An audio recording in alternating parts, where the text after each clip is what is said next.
Quel que soit votre niveau, il y a toujours de nouvelles choses à apprendre et de nouvelles barrières à abattre. Mais lorsque l'on veut progresser, il est parfois difficile de savoir si on est dans la bonne direction. À moins qu'on les ait apprises, si on ne connaît pas les bonnes techniques vocales, on doit passer des années à travailler pour les chercher. Voici les erreurs que l'on peut faire lorsque l'on travaille seul. On peut forcer et s'abîmer la voix, apprendre de mauvaises habitudes, tourner en rond sans s'en rendre compte. On peut garder une vision trop étroite de soi. Voici les difficultés que l'on rencontre lorsque l'on travaille seul. Le manque de motivation, le manque de rigueur, la méconnaissance des bonnes techniques. Si vous êtes un chanteur, ces choses vous sont familières.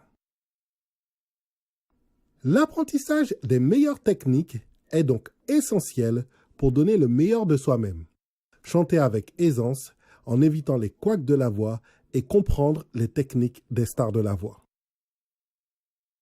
Les 3 secrets des plus grandes stars.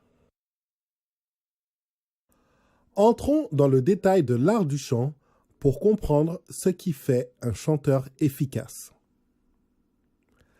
Premièrement, parce que la voix ne fait pas tout, les bons réflexes.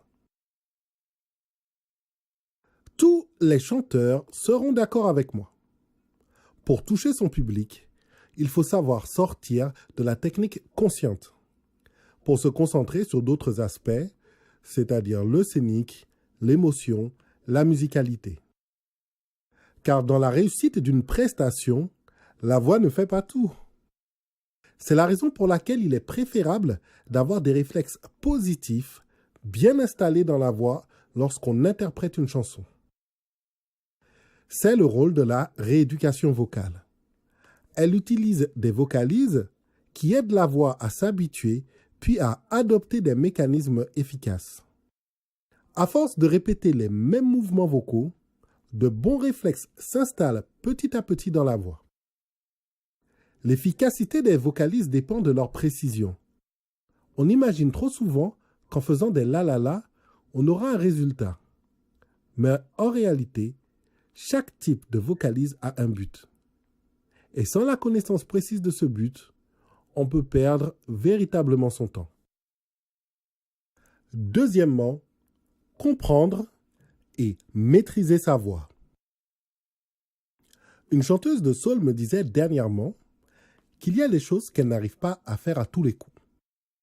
Elle était très embêtée car elle était obligée de s'en priver lors de ses prestations. Les rares fois où elle avait osé, sa voix avait déraillé.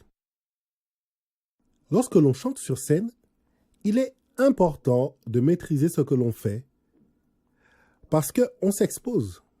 Par exemple, on peut avoir besoin de chanter en voix pleine, en voix de tête, d'utiliser son falsetto, de toucher des notes graves ou aiguës. On se sert de ces choses pour faire passer l'émotion. Et c'est la méconnaissance des mécanismes et le manque de maîtrise qui font qu'on réussit ces choses une fois sur deux. En fait, quand le réflexe vocal n'est pas satisfaisant, on doit diriger sa voix volontairement, mais de la bonne manière. L'apprentissage des mécanismes vocaux permet d'être conscient de ce que l'on fait pour maîtriser sa voix. On peut alors assurer à tous les coups par la mise en œuvre consciente des techniques qu'on aura apprises. C'est l'objet de la formation en ligne Vocal Mastery Success, volume 1, Maîtriser sa voix. Les effets de voix ne se font pas toujours automatiquement, contrairement à ce qu'on peut penser. Très souvent, ils sont faits de manière consciente.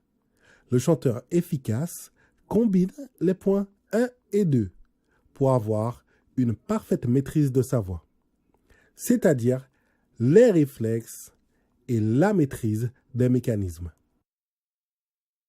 La confiance en soi. La confiance du chanteur est un élément important, car un chanteur mal assuré ne donne pas envie de l'écouter. Pourquoi? Parce qu'il retransmet au public son malaise. La confiance est en général mise à mal par le regard de l'autre, le manque de préparation, le manque de confiance en sa voix, la mauvaise gestion de ses émotions. Il est donc important de bien diriger son mental. Les appréhensions des chanteurs sont en grande partie dues au mauvais réflexe de la voix. Lorsque l'on sait que la voix risque d'être gênée ou bloquée, c'est comme si on jouait au casino. On compte sur sa chance. Difficile d'avoir de l'assurance dans ces conditions. Avant de commencer le programme d'entraînement, je vous laisse avec une question. Prenez votre livret, allez à la fin du chapitre numéro 2. Voilà la question. Si vous pouviez chanter sans tension et augmenter votre tessiture, quelle possibilité s'offrirait à vous? À vous de jouer, répondez à la question.